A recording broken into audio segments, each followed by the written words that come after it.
The pain Angelina Ford feels is indescribable. Nobody will ever know my pain because my baby was taken for nothing. Her 16-year-old daughter, Danyna, was stabbed to death by another student inside of Fitzgerald High School last month. And unfortunately, my child was left unprotected somewhere she was supposed to be safe at. And I have to live that nightmare every day. Danyna was a straight-A student with big dreams. She just really wanted to make everything better. She wanted to be a computer engineer. She was a mentor. She helped everybody. She had a glowing personality. Bubbly, always smiling, always happy, just a joy. Ford misses everything about her daughter. She would have never heard of the song. She's honoring Danyna's memory through T-shirts, buttons, and bookmarks. We need to stop the violence in school.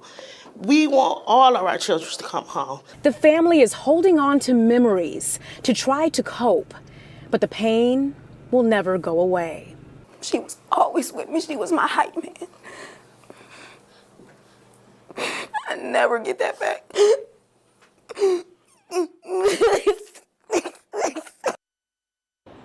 Danyna was inside her school, inside her classroom, in the middle of a normal morning. A teacher was there. Other students were there. Class was already in session. This was supposed to be one of the safest places a 16-year-old girl could be. But on September 12, 2018, at Fitzgerald High School in Warren, Michigan, that classroom became the place where Danyna Gibson's life ended.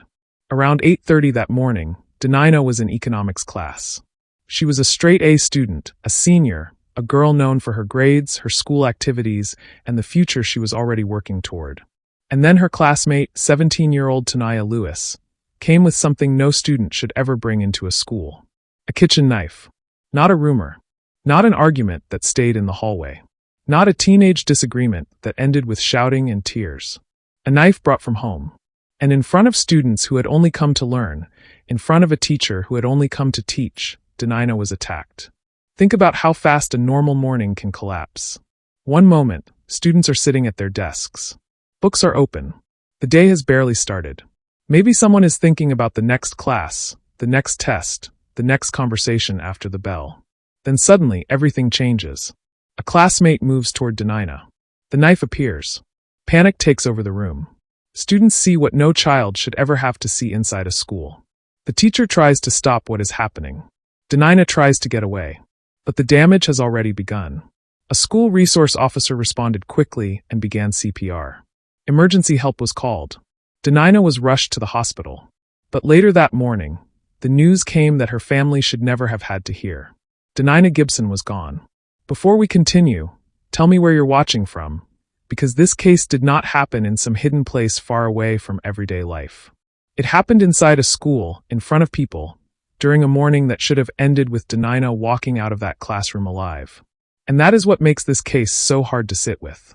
Because when people hear that a teenager was killed at school, they often ask the same question first. How did this happen there? How did a student bring a knife from home? How did a conflict between teenagers reach the point where one girl came to school armed? How did a straight-A 16-year-old, sitting in class, become the target of violence in a room full of witnesses? And what happened before that morning that made September 12th feel less like a sudden outburst, and more like a warning that nobody stopped in time? This is not just a story about a classroom attack. It is a story about jealousy, control, teenage conflict, a threat made before the killing, and one message that would later sound terrifying in court. It's time. Those two words would become part of the case against Tanaya Lewis. And by the end of this episode, we will walk through who Danyna Gibson was, what reportedly led to the conflict, what witnesses said happened before the attack, the terrifying moments inside that economics classroom, and the court decision that came almost 2 years later. Because Danyna was not just a victim in a school stabbing case. She was 16 years old. She had a future. And on a morning when she should have been safe, she never made it back home. But before we walk through exactly how a classroom became a crime scene, hit the subscribe button.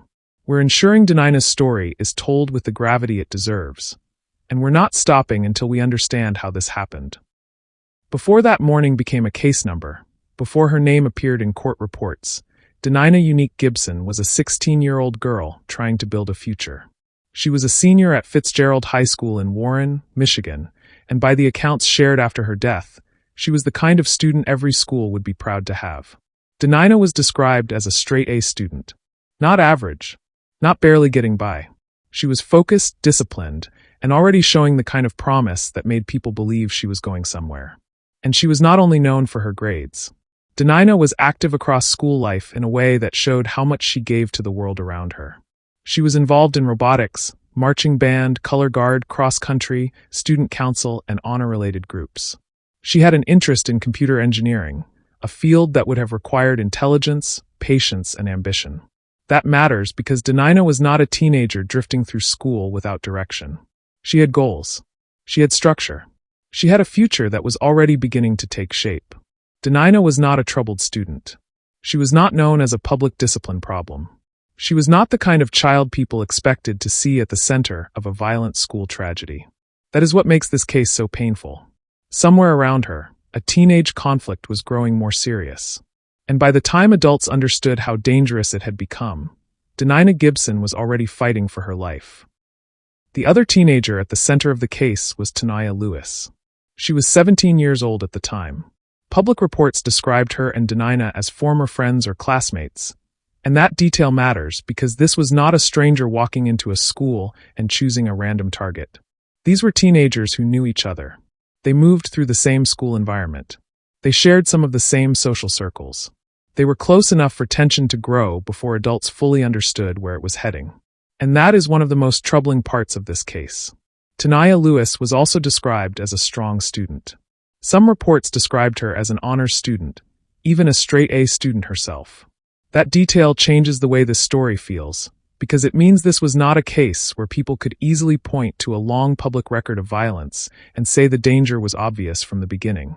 Neither girl was publicly known as someone with a major history of trouble. This was not the kind of situation where people could easily point backward and say everyone saw violence coming from the beginning. From the outside, it may have looked like a conflict between students. Painful, messy, emotional, but still something people might have dismissed as teenage drama. But it was becoming more than that. According to reports, the conflict involved a male student. Tanaya was reportedly upset over Danyna's interaction or friendship with Tanaya's ex-boyfriend. Rumor had it that Danyna had told the boy that Tanaya had cheated on him. That detail became part of the public understanding of the motive, but it should never be used to blame Danyna for what happened to her. Let's be clear. No rumor, no relationship issue, no jealousy, no argument, and no teenage heartbreak can ever explain away the decision to bring a knife to school and attack a classmate. Danyna did not deserve violence because of who she talked to. She did not deserve violence because of what someone believed she said. She did not deserve to become the target of another person's anger inside a classroom. What prosecutors and witnesses later described was a conflict that moved from emotion into control. Tanaya's ex-boyfriend testified that Tanaya had been controlling. He said she did not want him speaking to other girls. That detail changes the way this case feels. Yelling at me like, don't have no girl in my house, don't have no girl at your house. That's not allowed. You're not allowed to talk to no girls. She's not allowed over anymore. He says Danyna told him Lewis cheated on him, and he asked Lewis about it directly. What were her responses? You weren't supposed to find out about this. I was supposed to take this to my grave. He says Lewis figured out Danyna was the source of the information, and then moments before the stabbing, he got a confusing text message from Lewis. It was not only about a disagreement. It was about possession. It was about someone trying to decide who another person could speak to, who he could be around, and what friendships were allowed to exist. And when that kind of control is mixed with jealousy, it can become dangerous fast. At first, people may have seen it as students arguing over a boy. Then it became anger. Then it became control. Then it became a threat. Then finally it became a weapon. By the time the case reached court, the prosecution was not treating the attack as a sudden classroom fight that went too far. They pointed to what happened before the stabbing. They pointed to the knife Tanaya brought from home. They pointed to witness accounts from inside the classroom. And they pointed to the messages and statements that suggested the violence did not come out of nowhere. According to testimony, the night before the attack, Tanaya made a threat that sounded like something was going to happen. Those words did not stop the school day from beginning. They did not stop students from entering the building. They did not stop Danyna from taking her place in class the next morning. But after everything that followed, that threat carried a different weight. Because the next day, Danyna would not be caught in a hallway argument. She would not simply be confronted after class. She would be sitting in an economics classroom when the conflict reached its final point. And by the next morning, that warning would no longer sound like drama. It would sound like the opening line of a tragedy. September 12, 2018, began like a normal school morning at Fitzgerald High School in Warren, Michigan. It was still early in the school year. For Danyna Gibson, that morning placed her in economics class. There was nothing unusual about that on the surface. The class was already underway around 8:30 in the morning. A teacher was present. Many students were there too. This was not a quiet corner of the school with no one watching. It was not an empty hallway. It was not outside the building. It was a classroom, during school hours, with witnesses all around. That is what makes the next part so hard to understand. Because while Danyna was in class, Tanaya Lewis had brought a knife from home. Reports described it as a kitchen knife, a steak knife, or a straight-edge kitchen knife. However it was described, the meaning was the same.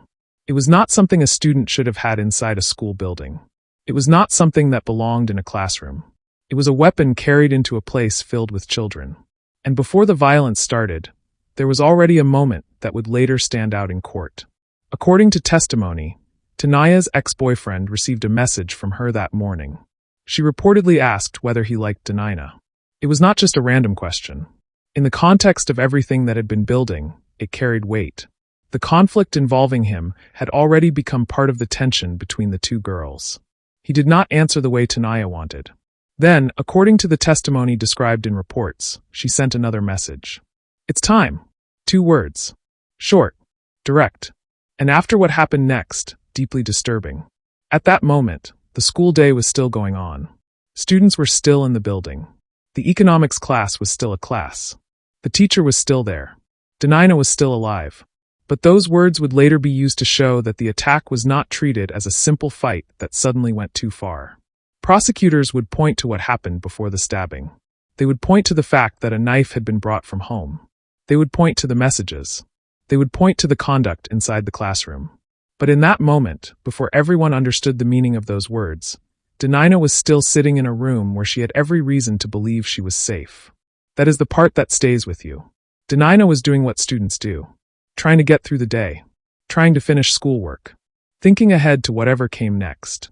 But someone else had already made a decision. Tanaya Lewis was also inside that school environment, and she was carrying the knife she had brought from home. The conflict that may have looked like teenage anger from a distance had reached a point no classroom could absorb. No one in that room came to school expecting to witness a killing. The students around Danyna were not prepared for what was about to happen. The teacher was not standing in front of that class expecting the morning to turn into a fight for a student's life. Danyna's family had no reason to believe that sending her to school that day would mean losing her before the morning was over. But around 8:30 a.m., inside that economics classroom, the ordinary school day ended. The room was full of witnesses. The teacher was there. Students were seated nearby. Danyna Gibson was in class. And then, inside a room full of people, the morning changed in seconds. And she keeps asking me, "Do you like Danyna? Do you like Danyna?" And I'm telling her, "No, I don't have to tell you."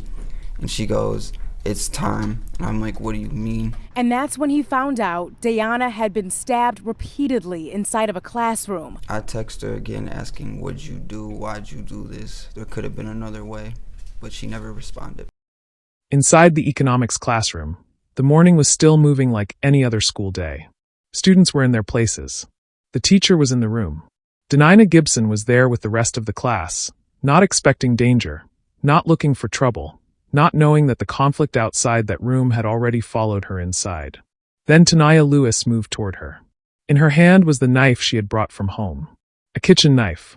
A weapon that should never have crossed the school doors. A weapon that should never have reached a classroom filled with students.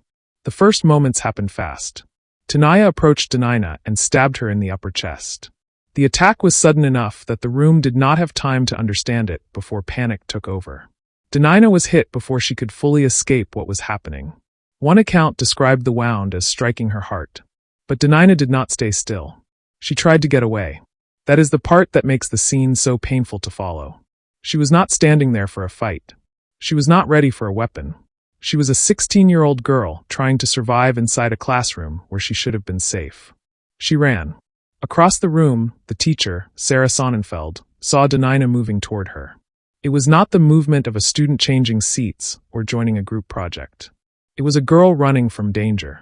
Behind her came Tanaya, still with the knife, still following. The students in that room were no longer just classmates. In seconds, they became witnesses. They watched Danyna trying to get away, and they watched Tanaya chase her through the classroom. Then came the words. A student who testified about the attack said Tanaya had the knife and said, "I'm going to kill you, bitch." Those words changed the meaning of everything happening in that room. This was not confusion. This was not a push. This was not a school argument that crossed a line by accident. There was a knife in Tanaya's hand. Danyna was trying to escape, and the threat was spoken out loud as the attack continued. Danyna was stabbed again as she tried to flee. Tanaya caught up to Danyna and stabbed her in the upper back and stabbed again after she went down. By then, the classroom had become chaos. A student was being attacked. A teacher was trying to respond. Other students were trapped in the same room, watching something they would never forget. And as Danyna tried to get away, Tanaya was described as smiling and laughing. That detail is hard to hear, but it matters. It tells us why people who followed this case struggled so deeply with what happened. The violence was already horrifying. The fact that witnesses described laughter during the chase made it even harder for the classroom, the school, and Danyna's family to process. Danyna was fighting for her life, and the person chasing her appeared to be smiling. Sarah Sonnenfeld moved in. At that point, she was no longer only a teacher standing in front of a class. She was the adult closest to a student being attacked. She had to act in a room filled with frightened teenagers and a weapon already in use. She grabbed Tanaya and pushed her out of the classroom. That moment may have stopped the attack from continuing inside the room. But even then, it was not over. Once Tanaya was outside the classroom, she tried to get back in. Think about that. Danyna was already badly hurt. Students had already seen the knife.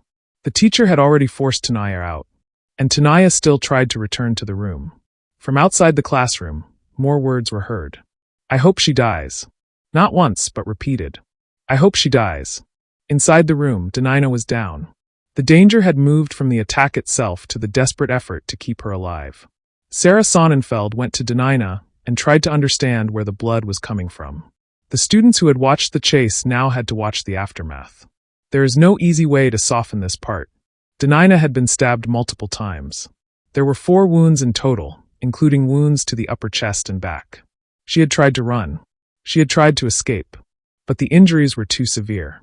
A school resource officer responded quickly. CPR began. Emergency help was called. In just minutes, the economics classroom had gone from schoolwork to a life-saving effort. The desks, the lesson, the ordinary rhythm of the morning, all of it was gone. Everyone inside that room was now focused on one thing, trying to keep Danyna alive. At this point, I want to ask you something.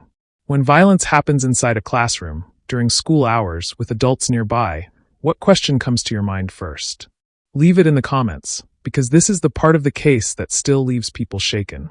Danyna was taken to the hospital, but the injuries had done too much. Later that morning, she died.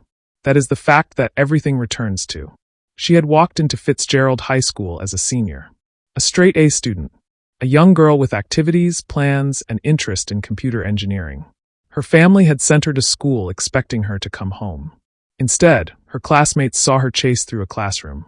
Her teacher had to push another student out of the room. A school resource officer had to begin CPR. Emergency responders had to carry her out. And by the end of that morning, Danyna Gibson was gone. This was not a hidden attack with no one nearby. It happened in class. It happened in front of students. It happened with a teacher present. It happened during a school day that should have ended with Danyna walking out of the building alive. By the end of that morning, Fitzgerald High School was no longer just a school. It had become the place where Danyna Gibson's future was taken. She was running towards me. She was screaming, and all I saw was the girl catch her and stab her in her chest. Francesca says Danyna tried to run away, but ran into a group of students when her killer caught up to her. And all I just saw was her running, trying to save herself. and that's when she stopped and the girl grabbed her and stabbed her. Police say the suspect stabbed Danyna 2 times in the chest. Francesca says as Danyna collapsed, the teacher worked on getting the 17-year-old girl with a knife out of the classroom. She ran out the classroom while the teacher was pushing her out, and she was saying, like, I'm gonna kill you, I'm gonna slit your throat. Video from a parent posted on social media shows the suspect being taken away in handcuffs. Police say this senseless murder happened all because of a boy. We are told the victim's boyfriend had previously dated the suspect. We are told both girls are straight-A students and used to be friends. Now students like Francesca are trying to understand how something so horrible happened inside what is supposed to be a safe place. For somebody to just get murdered, I just think nowhere you could go is safe. After the attack, Tanaya Lewis was taken into custody quickly. There was no long search for a suspect. There was no mystery about who had been inside that classroom. Students and staff had seen what happened. A teacher had intervened. A school resource officer had responded. And by the time Danyna Gibson was being rushed for emergency care, authorities already knew who they were dealing with. Tanaya was 17 years old. That age would become important later, but at the beginning of the case, the charge against her was as serious as it could be. She was charged with first-degree premeditated murder. That charge told the public how prosecutors viewed the attack. They were not treating it as a simple school fight that suddenly crossed a line. They were not presenting it as a quick argument where no one had time to think. From the prosecution's view, there were details before and during the attack that pointed to intent. One of the biggest details was the knife. Prosecutors argued that Tanaya brought the knife from home. That mattered because a kitchen knife did not appear by accident inside an economics classroom. It had to come from somewhere. It had to be carried into the school. It had to be present before the confrontation happened. That became one of the strongest points in the case. Premeditation does not always mean someone planned for weeks. It does not always mean there was a long written plan or a detailed schedule. In a case like this, the prosecution could point to the choices made before the violence began. The weapon, the threat, the message, the movement toward Danyna, the chase inside the classroom. Those were the details that shaped the legal argument. Witness accounts also became important. Prosecutors pointed to reports that Tanaya chased Danyna during the attack. That detail mattered because it helped separate the case from a single sudden movement in the middle of confusion. According to the accounts described in the case, Danyna tried to get away, and Tanaya followed. That is why the courtroom focus was not only on the fact that Danyna was stabbed. It was also on what happened before and during those moments. The prosecution looked at the knife brought from home. They looked at the reported threat from the night before. They looked at the morning message that allegedly said, "It's time." They looked at witness testimony that described Tanaya with the knife inside the classroom. They looked at the fact that Danyna ran and was followed. Together, those pieces formed the state's argument that this was not merely a fight. At her arraignment, bond was denied. That meant Tanaya would not be released while the case moved forward. The court was dealing with the killing of a 16-year-old student inside a school, in front of witnesses, with a charge carrying severe consequences. The seriousness of the case was clear from the beginning. But Tanaya's age created another layer. She was 17 when Danyna was killed, old enough to face an adult-level murder charge, but still young enough for the court to consider issues tied to juvenile sentencing and legal capacity. Because of that, the case did not move in a straight line from arrest to trial. A competency examination was ordered. In simple terms, the court needed to determine whether Tanaya could understand the charge against her and assist in her own defense. That does not decide guilt or innocence. It only answers whether a defendant is legally able to go through the court process. Later, a judge found that Tanaya Lewis was competent to stand trial. That decision allowed the case to continue. For Danyna's family, every legal step carried weight. They had already lost a 16-year-old girl who should have been preparing for graduation, college, and a future beyond Fitzgerald High School. Now they had to sit through hearings, legal arguments, evaluations, and delays while the court decided how the case would proceed. The arrest came quickly. The charge was severe. The prosecution's argument was clear. But even after Tanaya Lewis was taken into custody, Danyna's family would not get quick closure. The arrest came quickly. But justice did not. For Danyna Gibson's family, the case did not end when Tanaya Lewis was taken into custody.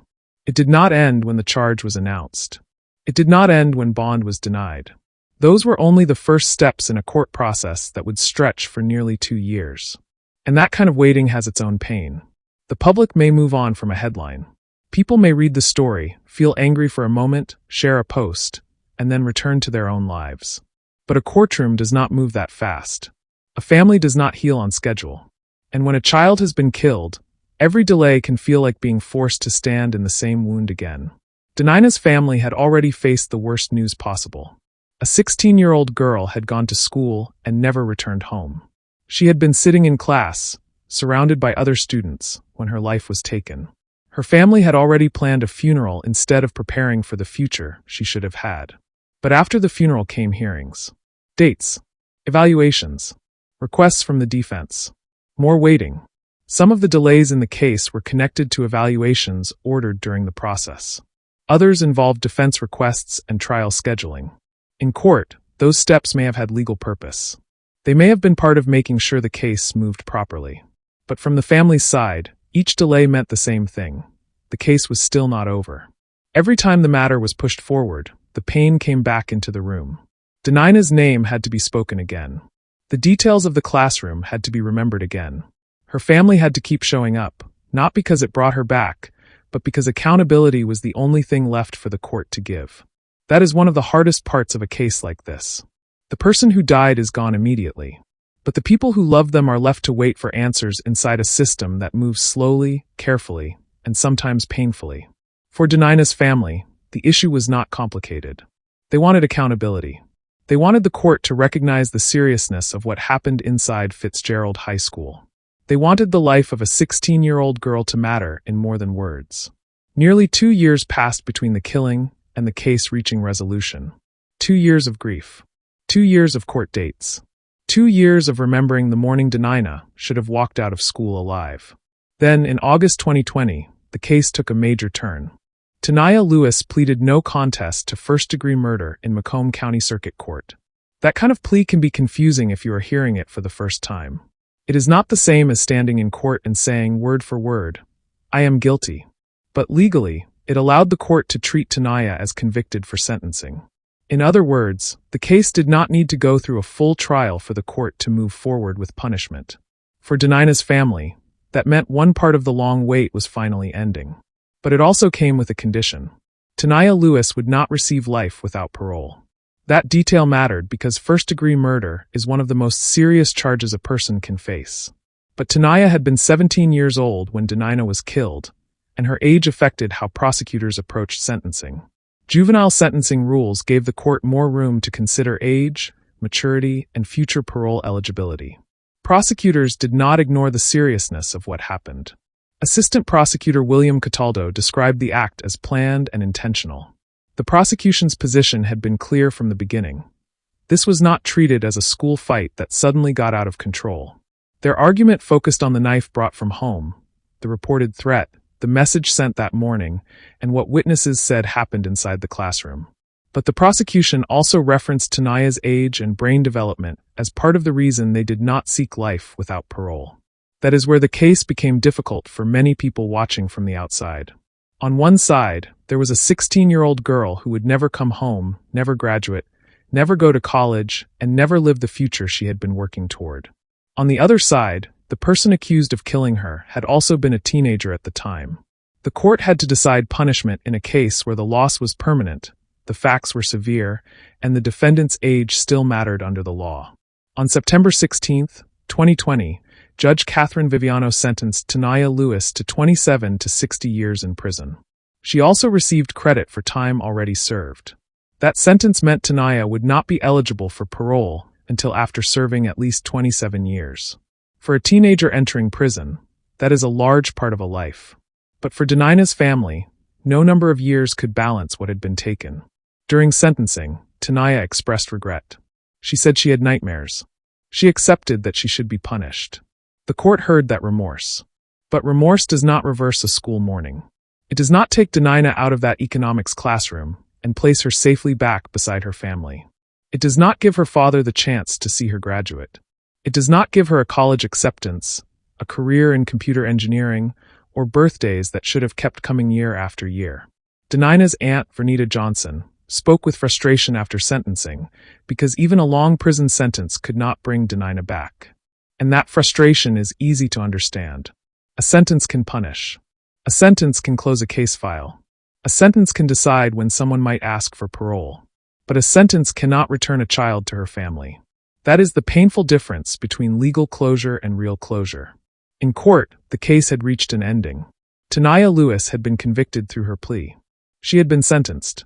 The judge had spoken. The prison term had been set. But outside the courtroom, Danyna's family still had to live with the silence left behind. They still had to remember that she was only 16. They still had to carry the knowledge that her last morning began in a place where she should have been safe.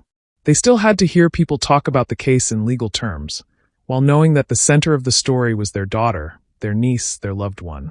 A prison sentence gave the case an ending on paper. But for Danyna's family, there was no real ending. When a case reaches sentencing, people often say justice has been served. But in Danyna Gibson's case, that phrase feels too small for what was lost. Because Danyna was 16 years old. She was still supposed to have years of school events, family celebrations, growing pains, friendships, plans, and new beginnings ahead of her. She was supposed to move through senior year with the normal worries of a teenager, grades, activities, graduation, college, and the life waiting beyond the doors of Fitzgerald High School. But Danyna never got to graduate. She never got to walk across a stage while her family watched with pride.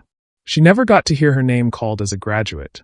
She never got the photographs, the cap and gown, the celebration, or the moment where all her hard work as a straight-A student turned into a memory her family could hold with joy.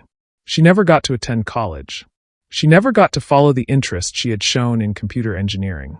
She never got to sit in a college classroom, choose a career path, make adult decisions, or discover who she might become outside the hallways of high school. That future was taken from her before it had the chance to begin.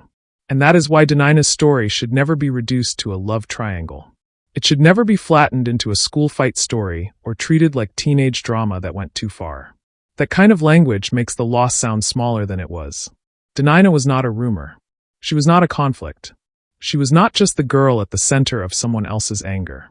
She was a daughter, a niece, a student, a young person with a mind, a future, and a family who loved her deeply. Her family described her as bright, smart, beautiful, and intelligent. Those words came from people who knew there was more to say, but no sentence could fully hold who she was. After a loss like this, families are left trying to explain a whole life through a few public statements, while the world focuses on court dates, charges, and sentencing. But Danyna's family will always remember more than the case. They will remember her voice, her presence, her effort in school, the things she cared about, the person she was becoming. They will remember the 16-year-old girl who had plans, talent, and promise. A prison sentence gave the legal system an answer. But it did not give Danyna back her future. It did not give her family back the years they were supposed to share with her. And it did not change the most painful fact at the heart of this story. Danyna Gibson went to school one morning, sat in class, and never came home. If Danyna's story stayed with you, leave her name in the comments. Share this video so her story is remembered for who she was, not just what happened to her. And subscribe to Dark Trace Crime Stories, where every crime leaves a shadow. Danyna Gibson went to school that morning with a future ahead of her. She deserved to come home.